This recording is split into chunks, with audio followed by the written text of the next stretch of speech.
Dentre os dons espirituais que estão arrolados no texto de Paulo, quando escreve a sua primeira epístola aos Coríntios, no capítulo de número 12, ele fala da palavra do conhecimento, da palavra da sabedoria e do discernimento dos espíritos. A gente, em muitos casos, nós temos a presença, a manifestação bem rotineira em nossos cultos pentecostais, do dom de variedade de línguas, do falar em línguas. Nós temos frequentemente, com uma certa frequência, mas não muita, também a presença do dom de profecia. Vez por outra, o dom de profecia se manifesta na igreja através de algum dos irmãos. Nós temos também as ministrações na tribuna com microfone, feita através da pregação da palavra de Deus. E acredito que na pregação da palavra de Deus se manifesta com mais frequência o dom da sabedoria, o dom da ciência, o dom de cura, porque às vezes Deus usa o pregador para ministrar cura. Então, quando o pregador está sendo usado por Deus, nos nossos cultos pentecostais, frequentemente nós temos o dom do conhecimento, da sabedoria, da operação de Deus, operação de maravilhas, mas um dom que no meio dos 9 fica escondidinho. E acredito que nos tempos em que a gente vive, na época em que nós estamos vivendo, nunca foi tão necessário, nunca foi tão imprescindível, é o dom do discernimento dos espíritos. Nós precisamos buscar da parte de Deus. A Bíblia diz: buscai com zelo todos os dons. É o que a Bíblia diz. Buscai com zelo todos os dons. Nós não podemos deixar que os dons sejam orgânicos ou espontâneos. Nós temos que empreender uma busca pelos dons. Eu oro a Deus pedindo que me use nos dons do Espírito. Frequentemente eu oro a Deus e peço: Senhor, me usa, me toma na instrumentalidade do dom. Mas no meio da igreja nós precisamos do dom de discernimento, de discernir os espíritos. Porque, por incrível que pareça, não é tão fácil nós discernirmos o que é de Deus do que não é. E há no mundo um ataque no contexto em que a igreja está inserida no mundo, um ataque contra a igreja do Senhor através do espírito da mentira e do espírito do engano. O espírito do falso profeta, ele investe contra a igreja do Senhor. E nem sempre, se não tiver o discernimento, como operou na vida de Salomão, quando fez o julgamento entre as duas mães, uma perdeu o filho e a outra tomou o filho da outra. E as duas entrou numa disputa pelos filhos. E somente pelo Espírito de Deus, Salomão teve condições de identificar a mãe verdadeira. Sabedoria humana não alcança. Os olhos humanos, as percepções dos sentidos naturais do homem não conseguem perceber a operação do engano. E nenhum de nós estamos livres. O próprio apóstolo João adverte a igreja dizendo que há muitos falsos profetas pelo mundo. Há muitos falsos profetas. O espírito da falsidade está operando o tempo todo. Na passagem de Micaías, naquela famosa passagem de Micaías, capítulo 18, capítulo 22, que o Micaías revela diante de Deus: eu serei um espírito de mentira na boca dos profetas. Olha só, eu serei um espírito de mentira. Satanás, o espírito maligno, aparece diante do trono de Deus e fala: eu sei como enganá-los, eu sei como fazê-los ir ao encontro, à guerra. Eu serei um espírito de mentira na boca de todos os profetas. Enfim, é disso que nós iremos apreciar hoje com a ajuda do Senhor e pedir a Deus que tenha misericórdia de nós e conseguir a pedra de toque da nossa... pedra de toque é uma espécie de prova. Quando o bancário tem dúvidas, quando ele pega uma nota falsa, ele não pode confiar apenas nos seus sentidos. Ele tem que usar um instrumento, ele tem que usar parâmetros para que ele possa submeter aquela nota. Quando ele sente dúvida, porque pelo que eu percebo, eu nunca nem tive curiosidade de perguntar, mas às vezes eu vejo que o bancário, quando pega a nota, ele passa a mão na nota assim para sentir. Eles devem ter um treino, é ou não é? Ele passa a mão porque ele usa o sentido do tato para conseguir perceber se aquele papel é de fato vindo da Casa da Moeda ou não. Porque o papel vindo da Casa da Moeda, original, é possível sentir e perceber. Mas quando ele sente dúvida nas suas percepções, então tem gente que diz assim, tem gente que fala assim: eu sei quando é de Deus. Quando é de Deus eu sinto no meu coração. O crente que sente no coração, que diz que sabe quando é de Deus porque sente no coração, é o que está mais sujeito a cair na arapuca. Porque a Bíblia diz em Jeremias, no capítulo 17, versículo 9, da seguinte maneira: enganoso é o coração mais do que todas as coisas, e corrupto. Nosso coração é enganoso. A palavra de Deus nos instrui a não confiar nos nossos corações. A palavra de Deus nos instrui a não confiar em nossa alma. Quando a Bíblia apresenta coração, ela não está falando do coração, o órgão que bombeia o sangue das veias e artérias pelo corpo. Não está fazendo do órgão físico, ele está falando da vida, da alma. E a alma é a sede das emoções, das emoções, dos impulsos. Muitas vezes, as pesquisas apontam, as pesquisas de marketing, de mercado, que analisa o comportamento das pessoas, diz que elas agem 75% com o coração e 25% com a razão. A pessoa vai fechar uma compra. O vendedor o tempo todo apela para os impulsos, para os estímulos das suas emoções. Para as emoções, para os seus afetos, é a alma. Você também não pode confiar na tua experiência, na sua expertise. Eu tenho 20 anos de convertido. Eu já li a Bíblia de capa a capa. Eu dirijo igreja. Eu conheço um falso profeta a quilômetros de distância. Eu concordo que a experiência ajuda muito mesmo.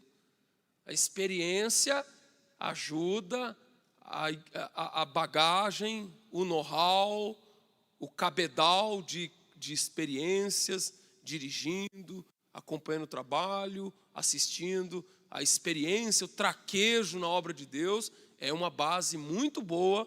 Sim, não desprezo a experiência, não descarto a experiência, mas é indispensável.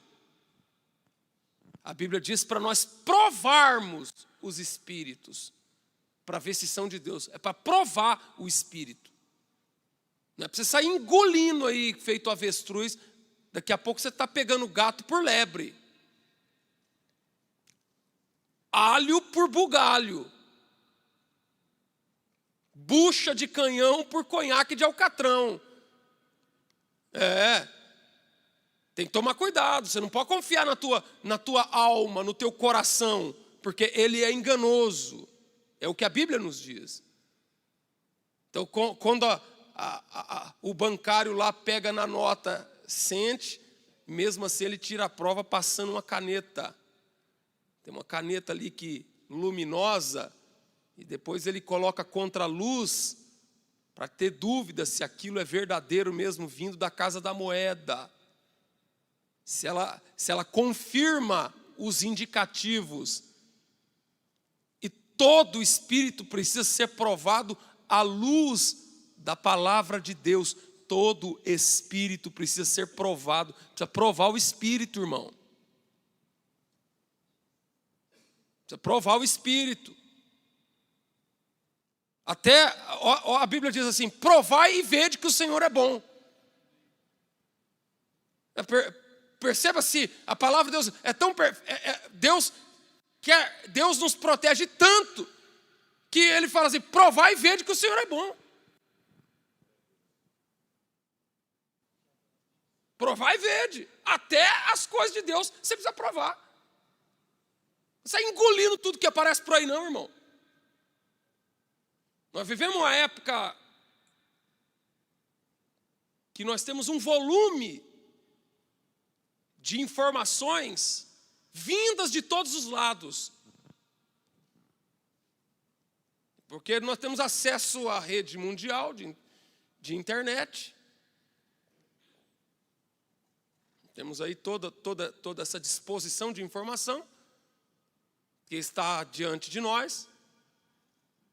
Todo mundo se apresenta pelas lentes das câmeras como se fosse a pessoa mais bem intencionada do mundo. E muitas vezes, esses espíritos estão a serviço de Satanás para capturar a tua alma, para te levar para o engano. Vocês estão me entendendo, amém ou não? É o que a Bíblia diz. Você não tem que confiar em você, você tem que confiar na palavra. É o que diz a palavra. Está com a tua Bíblia aberta aí? Ou vai abrir agora? Então pega ela aí. Capítulo 13 de 1 Reis. Versículo 1. Vamos lá. Então vamos entender. E eis que por ordem do Senhor um homem de Deus veio de Judá a Betel. E Jeroboão estava junto ao altar para queimar incenso. E clamou contra o altar com a palavra do Senhor e disse: altar, altar, assim diz o Senhor, eis que um filho nascerá da casa de Davi, cujo nome será Josias, o qual sacrificará sobre ti os sacerdotes dos altos, que queimam sobre ti incenso, e ossos de homens se queimarão sobre ti. E deu naquele mesmo dia um sinal, dizendo: este é o sinal de que o Senhor falou, eis que o altar se fenderá, e a cinza que nele está se derramará. E sucedeu que, ouvindo o rei a palavra do homem de Deus, que clamara contra o altar de Betel, Jeroboão estendeu a mão de sobre o altar, dizendo: pegai nele. Mas a mão que estendera contra ele se secou, e não podia tornar a trazer a si. E o altar se fendeu, e a cinza se derramou do altar, segundo o sinal que o homem de Deus apontara pela palavra do Senhor. E então respondeu o rei, e disse ao homem de Deus: ora, a face do Senhor, teu Deus, e roga por mim, para que minha mão se me restitua. Então o homem de Deus orou à face do Senhor, e a mão do rei se restituiu e ficou como dantes. E o rei disse ao homem de Deus: vem comigo à minha casa e conforta-te, e dar-te-ei um presente. Porém o homem de Deus disse ao rei: ainda que me desses a metade da tua casa, não iria contigo, nem comeria pão, nem beberia água neste lugar. Porque assim me ordenou o Senhor pela sua palavra, dizendo: não comerás pão, nem beberás água, e não voltará pelo caminho por onde foste. E foi-se por outro caminho, e não voltou pelo caminho por onde viera a Betel. Então o homem de Deus, a Bíblia apresenta o personagem anônimo como o homem de Deus, que foi até onde o rei estava perante o altar e perante o povo, e clamou contra o altar, profetizou contra o altar. Quero lembrar aos irmãos que esse altar não é o altar de Jerusalém, senão o altar de Betel. Ele profetizou contra aquele altar, porque aquele altar era um altar de l'Assunción. Não era original aquele altar. Era um altar do Paraguai. Não era o altar de Jerusalém, onde Deus havia designado, onde a linhagem divina, onde Deus havia plantado. Aquele altar era fruto da ideia do Jeroboão, não era o altar aprovado por Deus. E o homem de Deus, a Bíblia diz homem de Deus, repita comigo, o homem de Deus. Homem de Deus. O homem de Deus chegou ali com uma intrepidez, com uma convicção, com uma missão. Chega ali com uma seriedade, clama contra o altar e diz que o sinal de que tudo aquilo era de Deus seria que o altar se fenderia e as cinzas do altar se derramaria. O rei, querendo parar o homem, estendeu a mão para que ele fosse capturado pela guarda real.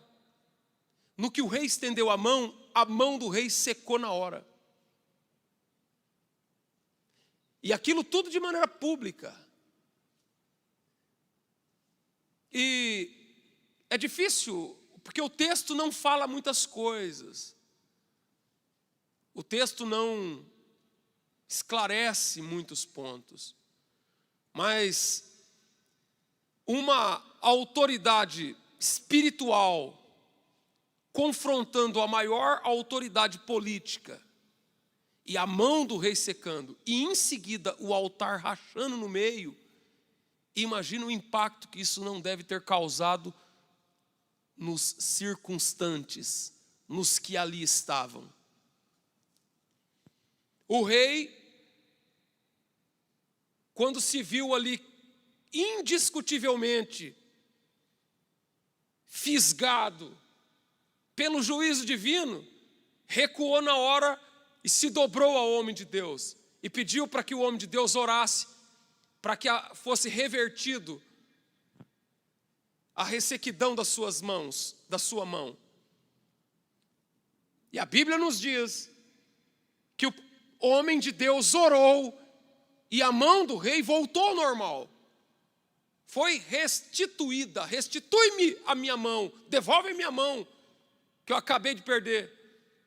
Então, ele orou e Deus operou maravilha, e o rei ficou com a mão boinha. E o rei agora convidou o homem de Deus para ir para a casa dele. E falou assim: vem para minha casa, vem comigo para casa, e eu vou te confortar, vou te dar um presente. Quando o rei convidou para ir para sua casa, vem para minha casa, eu vou te confortar, lá tem conforto, lá tem uma cama boa para você dormir, lá tem comida boa para comer, lá tem bebida boa, lá tem de um tudo para você. Vem para cá, você vai descansar, você vai se confortar e ainda tem presente, você não vai embora daqui de mão vazia, não.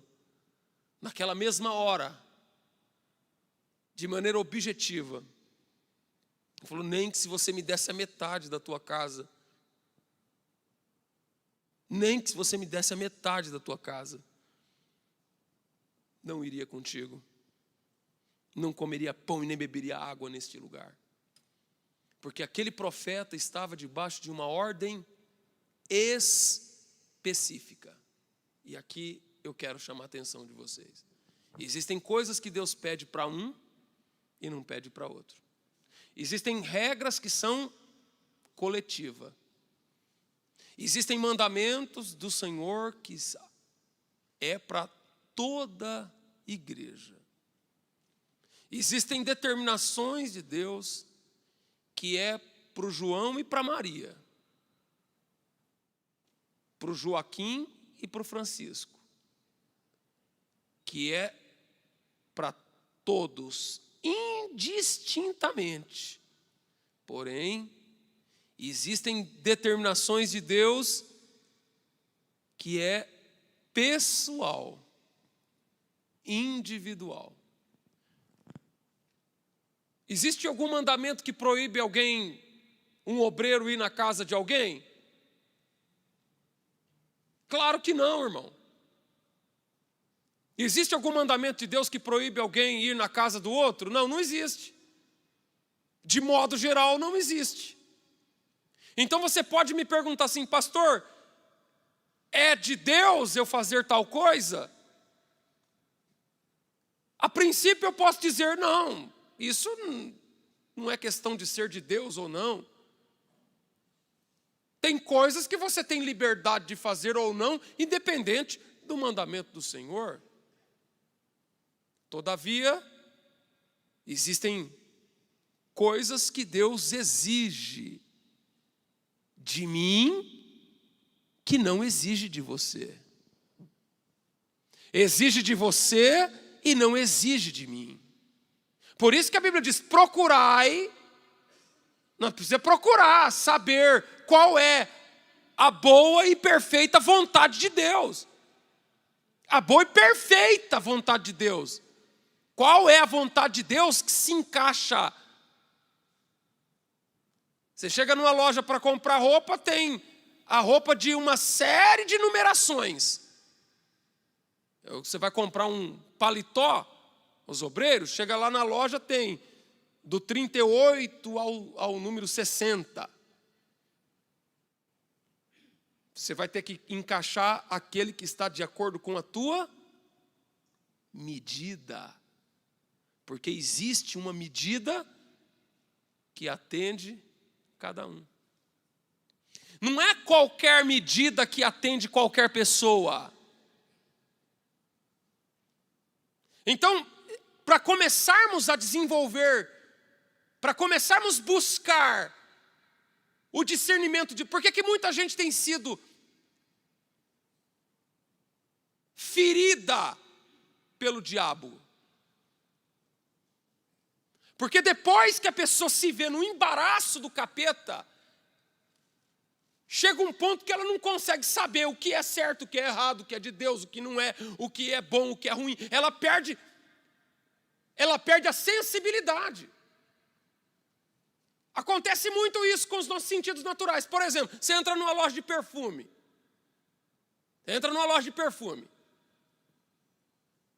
Você chega lá, tem uma gama de perfume. Aí a moça vai lá e borrifa numa papeleta um perfume. Aí coloca no teu nariz, você, que delícia. Aí você sente aquele cheiro, aquele aroma delicioso. Aí, mas tem esse aqui também. Borrifa, segunda vez. Aí você sente, esse aqui também é bom. Aí na terceira vez, borrifa de novo. A partir da terceira vez, qualquer perfume da loja que ela borrifar no papelzinho, no papelote, para você não faz mais diferença. Porque os seus sentidos foi contaminado com aquelas misturas de essência, aquela profusão de essência. Por exemplo, a loja em si já é perfumada. Sim ou não? Passe em frente à loja da Boticário para você ver. Estou fazendo propaganda aqui. Você entra na loja e você já sente o perfume que está no ar. Então, quando você já está a partir do terceiro, você já não sabe o que é frutal, o que é madeirado. As essências já se embananam tudinho. Se é mulher, ainda toma mais cuidado. Agora, nós que somos homem que quer sair logo, quer comprar logo, já arremata qualquer um mesmo. Não tem problema. Porque já não consegue mais. Os sentidos já foram capturados. Os sentidos já não te oferecem mais diferença entre um e outro. Você perdeu a capacidade de diferenciar. Então tem vontade específica que Deus estabelece. E é aí que é um terreno escorregadio. Por quê? Porque às vezes eu olho alguém fazendo uma coisa, e eu falo, rapaz, olha só, fulano está fazendo, e por que será que eu não posso fazer? Eu vou fazer também, eu vou querer também, eu vou me aventurar também, irmão. Aí não dá. Então o profeta falou assim, nem que você me desse a metade da tua casa, eu não posso. E talvez o texto, eu preciso entender onde esse homem errou. Porque olha o nível, o gabarito desse profeta, o poder que esse profeta tinha, que esse homem de Deus tinha. Ele se deparou com o altar e o altar rachou no meio como sinal de Deus. Agora, o que a Bíblia nos inceta? O que a palavra nos revela de maneira subrepetícia? O que adormece por debaixo desse texto? É que até mesmo os mais espirituais, as pessoas mais elevadas, as mais gabaritadas, as mais experimentadas, estão sujeitas. Olha o homem aqui de Deus, a Bíblia chama ele de homem de Deus repetidas vezes.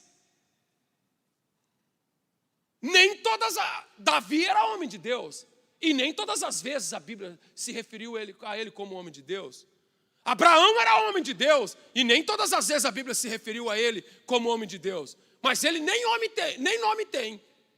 O nome que se dá para ele aqui, a gente sabe cerca dele como homem de Deus. Então os mais é homem de Deus, irmão? Não é porque você é homem de Deus que você está livre. Se não vigiar, vai para o brejo também.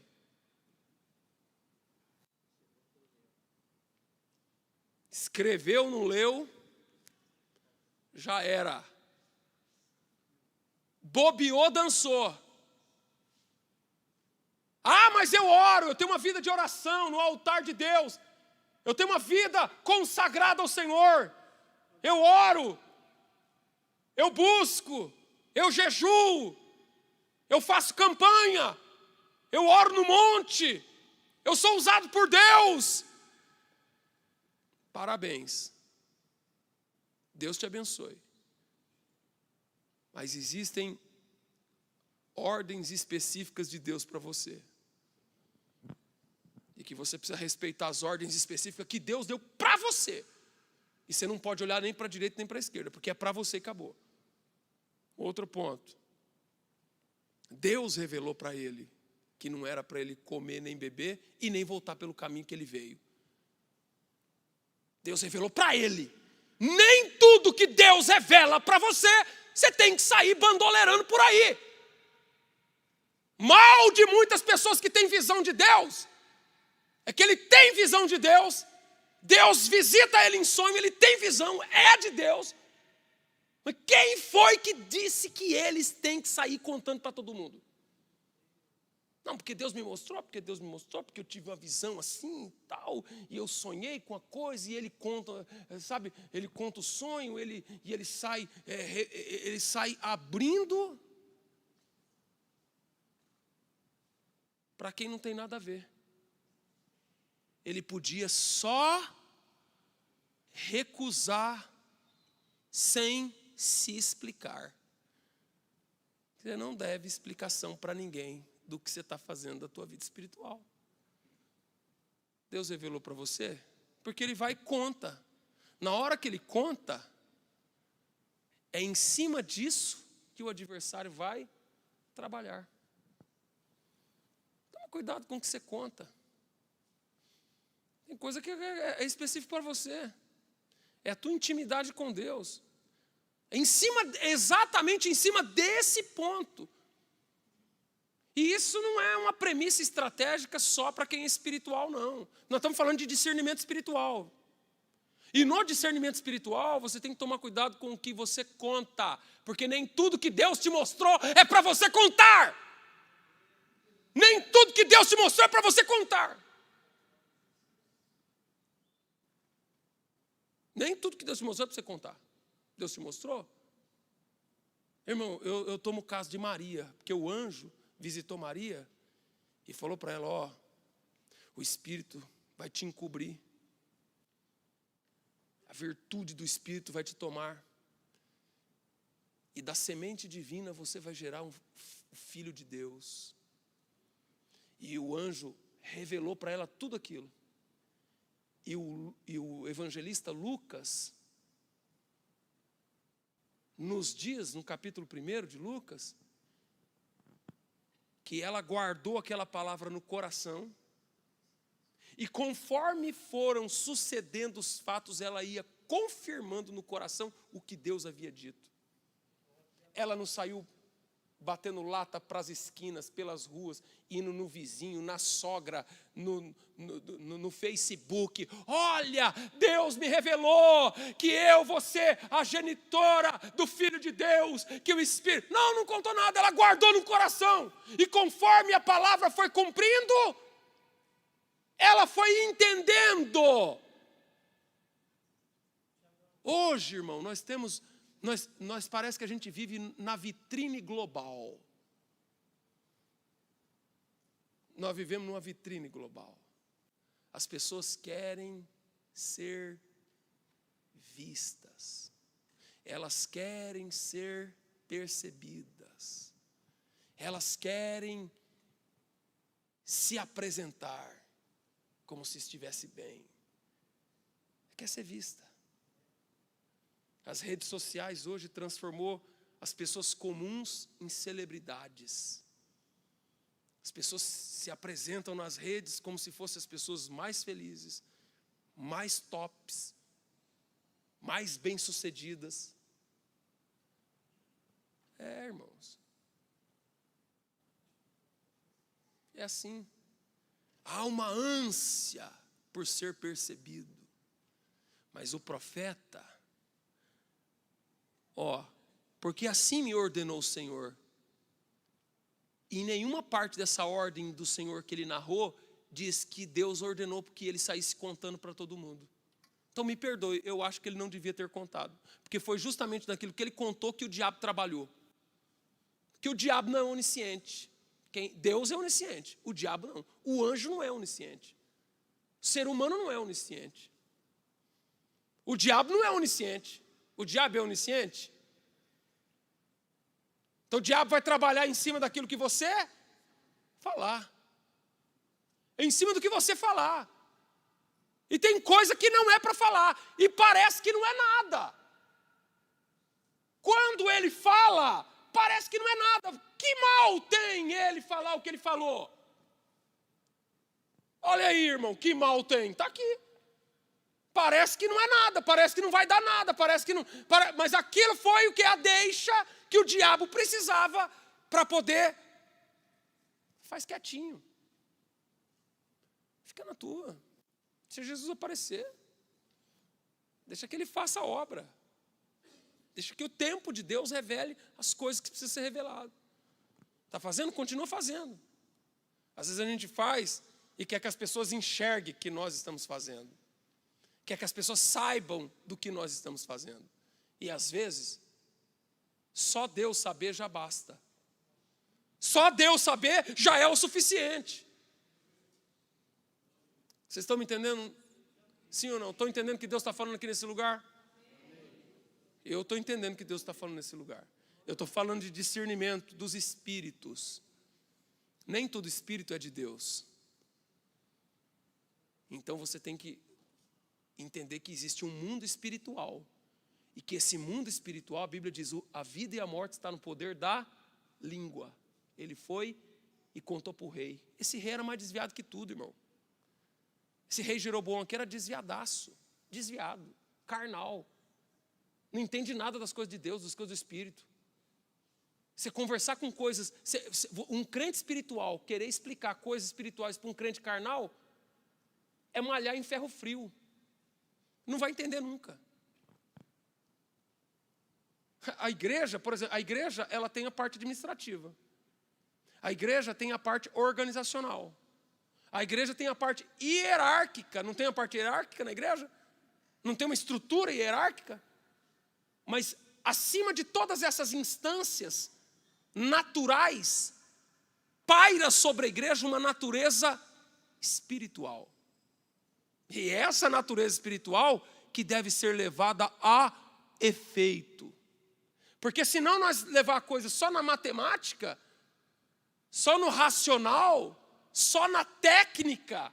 É claro que quando a gente dá um curso teológico para alguém, ele vai estudar a matéria chamada hermenêutica, homilética, homília.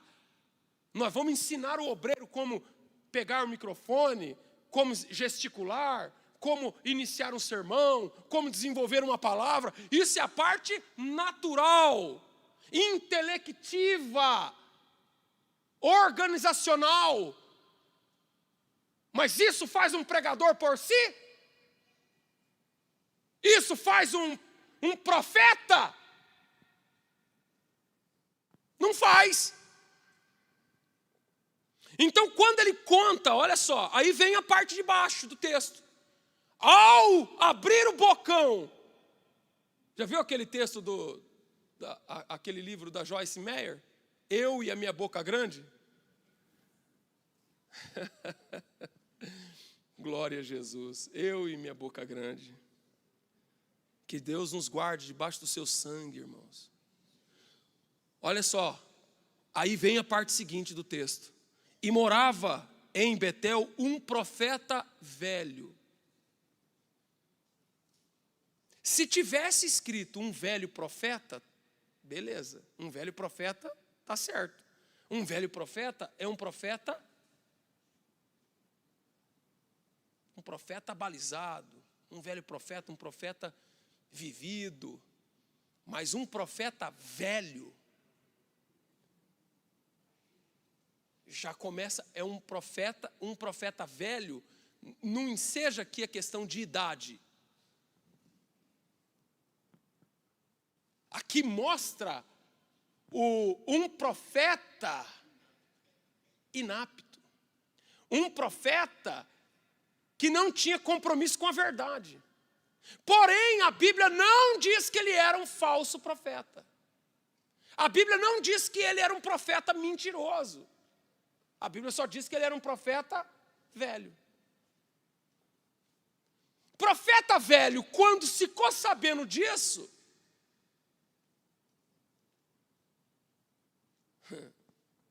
os filhos dele contou, pai, olha só, perceba que no sacrifício lá no altar, ele sequer estava. Ele não estava lá na hora do culto em que aconteceu o negócio. Ele ouviu falar. Porque profeta velho não precisa ir em culto, só se for para pregar. Só se ele for convidado para pregar. Se for para levar uma palavra, profeta velho vai. Porque tem obreiro que está assim, irmão. Ele não vai em lugar nenhum, mas se chamar para ir, ele vai. É profeta velho. Mas ele não estava no negócio. Estava no negócio? Não estava. E morava um profeta velho em Betel. E vieram os filhos e contaram-lhe tudo o que o homem de Deus fizeram naquele dia em Betel. E as palavras que o rei disse, e as palavras que disseram ao rei. E disse-lhe seu pai: por que caminho foi? E viram os filhos o caminho por onde for o homem de Deus. Ó, o homem de Deus de novo aqui. Os filhos viram por onde o homem foi. O profeta velho foi, albardou o jumento, montou no jumento e picou a mula atrás do profeta, do homem de Deus. Foi atrás do homem de Deus, o profeta velho. E o profeta velho encontrou o homem de Deus no caminho, descansando debaixo de um carvalho. E falou para ele assim: és tu o homem de Deus que veio de Judá? Olha. E perceba a frase. Essa frase aqui, ela indica muita coisa. És tu o homem de Deus que veio de Judá? Por quê? Porque Judá era a terra que repousava a promessa. Betel era o altar espúrio, pirata, o falso altar. Mas em Judá é onde estava Jerusalém. Os profetas vindo de lá, daquelas bandas, ainda eram aqueles que temiam o Senhor. Porque assim, a origem do obreiro, a origem da onde ele veio, do ministério que ele é. Irmão, você pensa que não? Você pensa que não? Que ministério que você é? Olha só, que ministério? Eu sou lá do ministério de Judá. Falar que era de Judá era uma referência que gabaritava o homem de Deus. Era uma referência que endossava o homem de Deus. Eu quero dizer para você, irmão, que nós estamos debaixo de uma herança ministerial e espiritual. Nós estamos debaixo dessa herança, desse ministério, no qual nós servimos a Deus. E por onde você anda aí pela rua, pelo comércio, pela faculdade, pela escola, pelos seus afazeres diários, pela empresa onde você trabalha, pelas pessoas com que você convive externamente, há uma referência que vincula você. Fulano é do Ipiranga. Minha filha mesmo fez uma prova da prefeitura, entrou para trabalhar na prefeitura, numa escola, e ela entrou quietinha lá, começou a trabalhar 2 dias, aí no segundo dia ela falou: pai, já me descobriram lá. Eu falei: filha, já me descobriram. Falou assim: você que é filha do pastor Marcos da Assembleia de Deus do Ipiranga?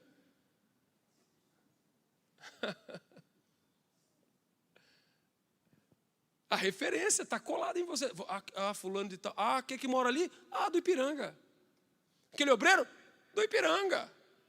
Por isso que o obreiro, irmão, tem que ter compromisso. Esses obreiros que saem pingando de um lado para o outro, que saem pregando de igreja em igreja, que diz que congrega numa igreja e não congrega coisa nenhuma, não para, não dá satisfação, sequer vem para o culto de ceia, e está em tudo quanto é lugar por aí, está fazendo o que com a referência espiritual que está colada nele? Às vezes tem um obreiro que fica bravo, achando que é uma humilhação, ou é algum problema, vir comentar, pedir para o pastor, ou falar com o pastor, ou comunicar com o pastor.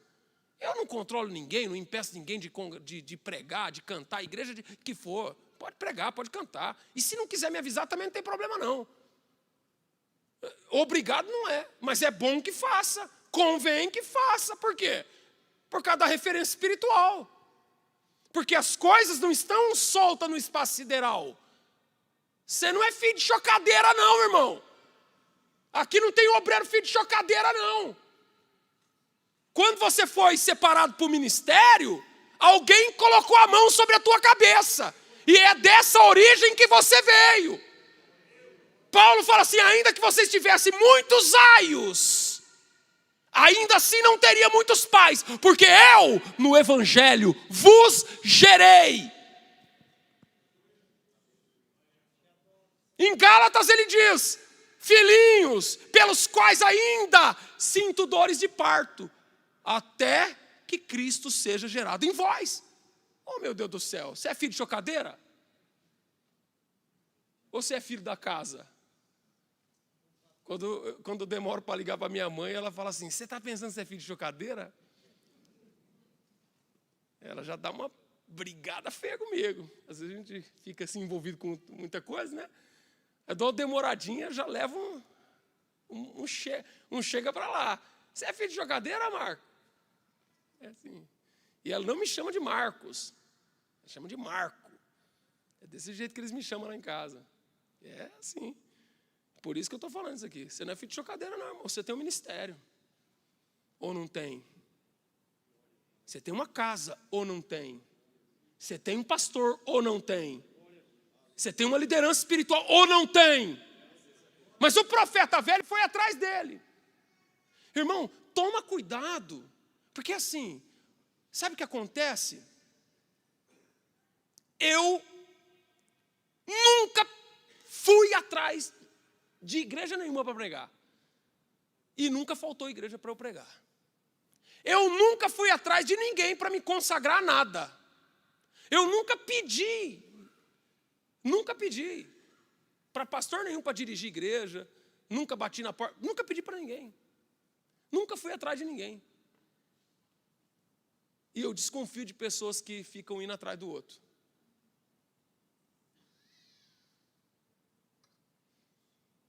Irmão, pastores de fora do rebanho, que não são do ministério, indo atrás de irmãos da nossa igreja. Tem cheiro, tem cara,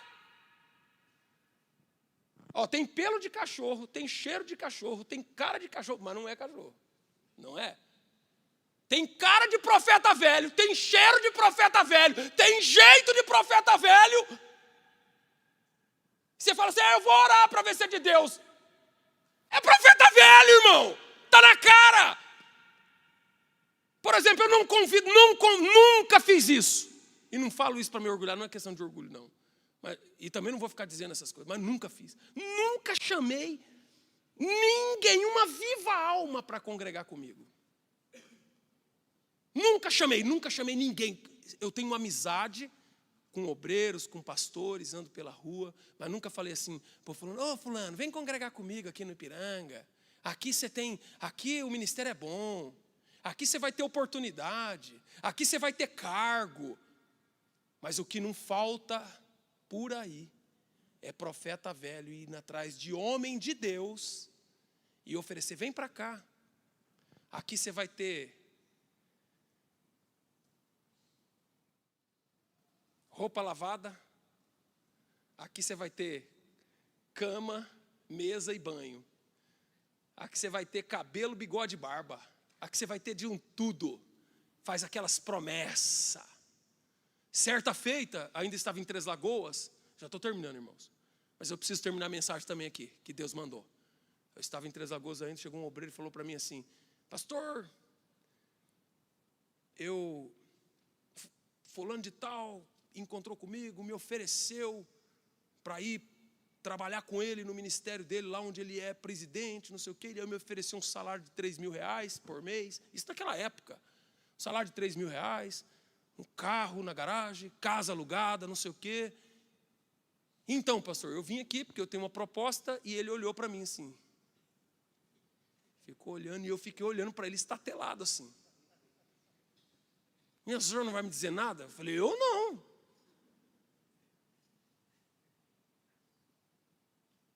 Mas pastor, o senhor tem que falar alguma coisa. Ele queria uma contraproposta. Ele queria que eu arrematasse a proposta com a melhor. Então, meu irmão, aqui nós fomos chamados para congregar e cooperar com a obra. se você achar que a proposta atende suas expectativas, se você tiver direção de Deus, se você orou, jejuou e tal, então vai, seja feliz. Eu desejo toda sorte de bênção para você. Mas talvez aqui você não vai conseguir realizar essas expectativas. Nós não temos aqui salário, eu não tenho salário, não tenho carro para você, eu não tenho casa para você, não tem nada. Não tem nada. Quando eu vim para o Ministério do Ipiranga, trabalhar integral, e eu conversando com o pastor Alcides, eu nunca perguntei para ele quanto é que eu ia ganhar. Ô, pastor, o senhor está me convidando, quanto é que o senhor vai me pagar por mês para eu poder dirigir a igreja, para eu poder estar à frente do setor? Perguntei para ele isso. A Luciane falou, então, como é que vai ser? Eu falei, não sei. O pastor que vai decidir. Nós estamos na dependência de Deus. E eu só fui descobrir depois que eu pedi a conta, depois que eu cheguei, foi desse jeito, desse escritinho. De tal modo, irmão, que o pastor Alcides Favro sabe muito bem que eu não estou aqui por causa de dinheiro. Que eu nunca perguntei isso para ele. E nunca vou perguntar. E não vou lá bater na porta dele para pedir aumento de salário, não. Porque eu sei, e é por isso que o pastor sabe cuidar de nós aqui. Nós somos bem cuidados. Mas não porque nós colocamos as nossas ambições, as nossas aspirações como linha de frente. O nosso desejo foi vir para servir a Deus junto com vocês. Vocês estão me entendendo, sim ou não? Mas o profeta foi atrás para fazer proposta. Ele chegou atrás e falou, vem comigo à minha casa e come pão. Vem para a minha casa. O profeta velho chamou ele para ir para a casa dele, para ir para a igreja dele. Irmão, está aqui na Bíblia. O profeta velho foi chamar o outro. Então, irmão, você quer discernir os espíritos? Eu estou te ensinando na palavra, na régua da palavra, na medida da palavra, na luz da palavra. Você quer brigar? Eu não estou aqui, eu não estou distorcendo nada não, irmão, está aqui no texto. Vem para minha casa e come pão, lá tem pão também. Ele contou alguma mentira? Ele tinha casa? Tinha. Lá tinha pão? Tinha. Era de Deus ele atender a proposta? É de Deus? Você bater cabeça por aí de Del em Del, sendo que Deus já te deu igreja, já te deu pastor, já te deu tudo? As bênçãos estão tudo com você, irmão? Nós não somos vira-lata não, irmão. Nós viemos da casa da moeda. O pessoal sente, quando olha para você, que você tem valor. E é por isso que chega as propostas. Porque se fosse uma nota falsificada, ninguém queria. Mas não é porque está querendo que você tem que ceder. Você tem que entender. Eu estou falando de discernimento dos espíritos. Está aqui, ó. Ele falou assim, eu não posso voltar. Ele falou a verdade, o homem de Deus. Eu não posso voltar. Porque Deus tem um mistério comigo. Deus tem um negócio comigo. E Ele me deu uma ordem dizendo que eu não posso soltar, não posso comer nem beber. Olha aqui, irmão. Ele falou para ele. Agora, qual foi a resposta do Malandrovski? Olha o Malandrovski aqui. Camarada dá nó em goteira com luva de boxe. Porque o profeta velho, ele é o profeta velho, mas ele é malandro. Profeta velho, ele é profeta velho, mas ele é encantador de serpente. Ele tem a resposta na ponta da língua. É por isso que você não tem que ficar dando trelelê para profeta velho. É por isso que você não tem que andar dando conversa para quem não deve. Porque é aí que o diabo mora. Porque ele falou, não, eu não posso. Eu tenho um compromisso específico de uma vontade de Deus para a minha vida.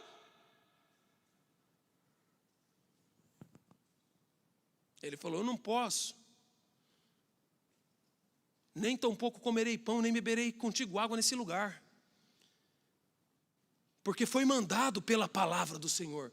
Irmão, quem manda na tua vida é a palavra do Senhor ou é o profeta velho? Hein? Quem é que manda? Quem é que é maior, a palavra do Senhor ou o profeta velho? A palavra do Senhor. Então obedece a palavra do Senhor. Aí o que o profeta velho falou? O profeta velho falou assim, ó. E disse também: eu também sou profeta. Ele mentiu? Rapaz, o profeta velho é liso, que nem um bagre. Esse profeta velho é doído. Você vê que o camarada é terrível na hora dele.